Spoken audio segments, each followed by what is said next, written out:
आज हम बनाएंगे एकदम शानदार, बहुत ही टेस्टी बैंगन मसाला, बहुत आसान रेसिपी के साथ।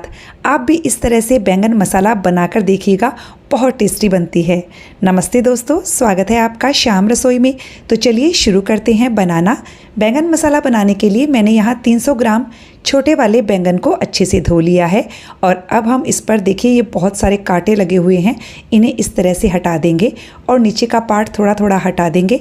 और जो इसकी डंठल है उसे भी हम आधा कट कर देंगे। ये देखिए, इस तरह से आप इसके कांटे हटा दीजिए। अब हम इस पर 2 कट लगाएंगे इस तरह से, और आप इसे अच्छे से चेक कर लीजिए, इसमें कोई कीड़े वगैरह तो नहीं है। और काटते ही तुरंत आप इसे पानी में डाल दीजिए। हमने सारे बैंगन को कट करके पानी में डाल दिया है। अब हम कढ़ाई में 2 बड़े चम्मच तेल गरम होने के लिए रखेंगे। ये सारे कटे हुए बैंगन हम तेल में डाल देंगे और मैं इस पर आधा छोटा चम्मच नमक भी डाल देती हूँ। अब हम मीडियम फ्लेम पर इसे खुले में 2 से 3 मिनट के लिए कंटिन्यू चलाते हुए फ्राई कर लेंगे।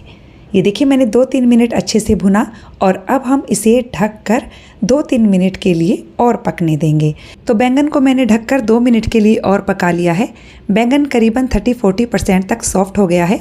टोटली मैंने 5 मिनट के लिए मीडियम फ्लेम पर बैंगन को फ्राई किया है। इसको हम एक अलग प्लेट में निकाल लेंगे। इधर हम खलबत्ते में एक मसाला तैयार करेंगे। मैंने 6 से 7 लहसुन की कलियां, 1 इंच अदरक का टुकड़ा और एक बड़ी वाली हरी मिर्च को कट करके लिया है। इन्हें इस तरह से क्रश कर लीजिए। आप चाहें तो मिक्सर में चलाकर भी इन्हें क्रश कर सकते हो। और ये लीजिए, हमने अदरक, लहसुन और हरी मिर्च का पेस्ट बनाकर तैयार कर लिया है। बैंगन को फ्राई करने के बाद कढ़ाई में थोड़ा सा तेल बच गया था, हम इसमें 2 चम्मच तेल और डाल देते हैं। तेल गरम हो गया है। हम इसमें 1 छोटा चम्मच जीरा, 1 तेजपत्ता और 1 बड़ी इलायची डाल देंगे। इन खड़े मसालों को धीमी आंच पर हल्का सा भून लीजिए ताकि इनका फ्लेवर अच्छे से तेल में आ जाए।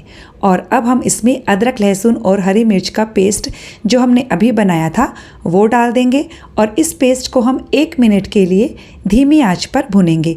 बहुत ज़्यादा नहीं भुनना है, क्योंकि हम इसमें प्याज भी डालेंगे तो प्याज के साथ भी ये अच्छे से भुन जाएगा। और ये लीजिए, हमने 1 मिनट अदरक, लहसुन, हरी मिर्च को भुना और अब हमने यहाँ पर 2 मीडियम साइज़ के बारीक कटे हुए प्याज लिए हैं।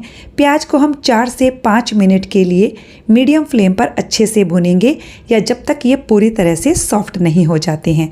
ये देखिए, प्याज भी सॉफ्ट हो गए हैं। अब हम गैस की फ्लेम को लो पर कर देंगे और इसमें सूखे मसाले डालेंगे।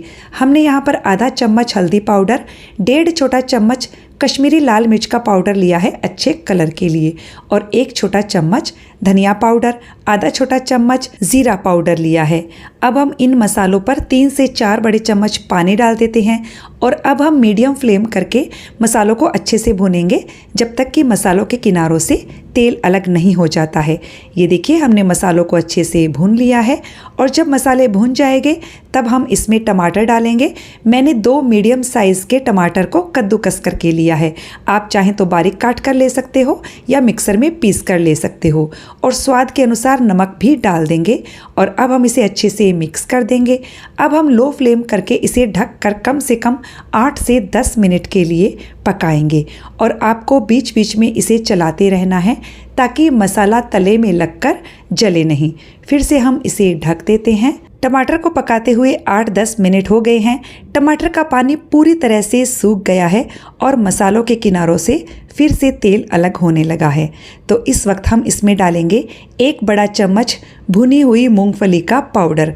मूंगफली को मैंने ड्राई रोस्ट कर लिया था, उसके बाद छिलके हटाकर उसे पीसकर उसका पाउडर बना लिया था। मूंगफली के पाउडर से बैंगन की सब्जी में बहुत ही गजब का टेस्ट आता है। साथ ही जो हमारी ग्रेवी है उसको भी बहुत अच्छी कंसिस्टेंसी मिलती है। मूंगफली का पाउडर डालने के बाद हम इसे धीमी आंच पर 2 मिनट के लिए भून लेंगे। लेकिन यदि आप मूंगफली का पाउडर ना डालना चाहें तो इसे स्किप भी कर सकते हो।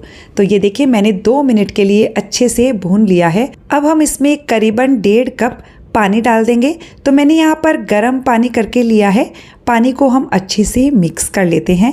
और अब मैं इसमें से खड़े मसाले हटा रही हूँ क्योंकि इनका फ्लेवर सब्जी में आ चुका है और ये खाते टाइम मुंह में नहीं आएंगे।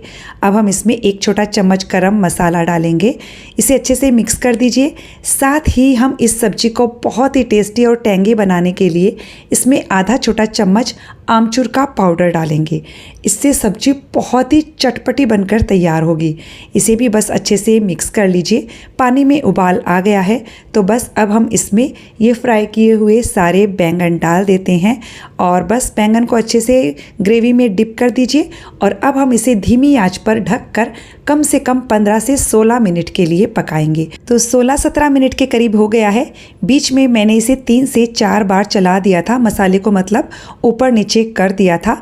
और ये हमारी सब्जी बनकर बिल्कुल रेडी हो चुकी है। बैंगन भी एकदम अच्छा सा सॉफ्ट दिख रहा है। तो बस अब हम इसमें बारीक कटा हुआ हरा धनिया डालेंगे, इसे मिक्स कर देंगे और ये हमारी सब्जी बनकर रेडी है। गैस की फ्लेम को बंद कर दीजिए। आप इस सब्जी को पूरी पराठा या दाल चावल के साथ सर्व कीजिए। ये बहुत ही ज़्यादा टेस्टी बनी है। तो फ्रेंड्स, रेसिपी कैसी लगी कमेंट करके ज़रूर बताइएगा। अच्छी लगे तो वीडियो को लाइक शेयर कीजिएगा। चैनल को सब्सक्राइब करने के साथ बेल आइकन प्रेस कर दीजिएगा ताकि हमारे आने वाले वीडियो का नोटिफिकेशन आपको मिल सके।